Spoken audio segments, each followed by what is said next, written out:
Chat GPT. Ram और श्याम की अनोखी कहानी हिंदी मैंने लिख कर भेजन। चैट जीपीटी सेड राम और श्याम की अनोखी कहानी।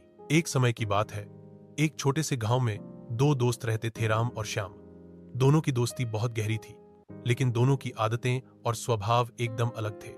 राम एक शांत, विचारशील और ईमानदार लड़का था, जबकि श्याम पूरी तरह से विपरीत था। वह चंचल, शरारती और कभी कभी तो थोड़े चालाक भी हो जाते थे। गांव में एक बड़ा मेला लगने वाला था और दोनों दोस्तों ने तय किया कि वे मेले में जरूर जाएंगे। राम और श्याम दोनों के पास पैसे तो थे, लेकिन राम के पास बहुत थोड़े पैसे थे क्योंकि वह हमेशा बचत करता था, जबकि श्याम के पास ज्यादा पैसे थे क्योंकि वह कभी भी किसी भी चीज में खर्च करने से नहीं कतराता था। मेले में पहुंचने के बाद श्याम ने सबसे पहले झूला और खिलौने देखे और मनचाही चीजें खरीदने लगा। राम थोड़ी देर तक देखने के बाद झूला झूलने गया, लेकिन उसके मन में एक विचार आया कि वह अपनी सीमित राशि को बचाकर किसी जरूरतमंद की मदद करेगा। राम ने देखा कि एक बूढ़ी महिला सड़क के किनारे बैठी थी और भीख मांग रही थी।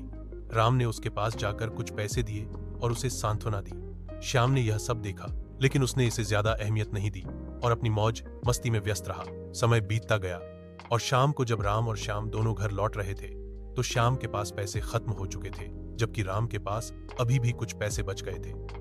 श्याम हैरान रह गया कि कैसे राम ने अपनी राशि को इतना बचाया और फिर भी वह खुश था, जबकि वह खुद अपनी सारी खुशी मस्ती में उड़ा चुका था।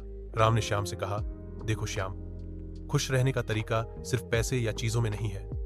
कभी कभी दूसरों की मदद करने से आत्मसंतोष मिलता है, जो किसी भी चीज से ज्यादा कीमती होता है। श्याम को राम की बात समझ में आई और उसने ठान लिया कि वह अपनी जिंदगी में कुछ बदलाव लाएगा और दूसरों की मदद करने की कोशिश करेगा। इस तरह से राम और श्याम की अनोखी दोस्ती न केवल मजेदार थी, बल्कि यह एक महत्वपूर्ण जीवन का पाठ भी सिखाती थी।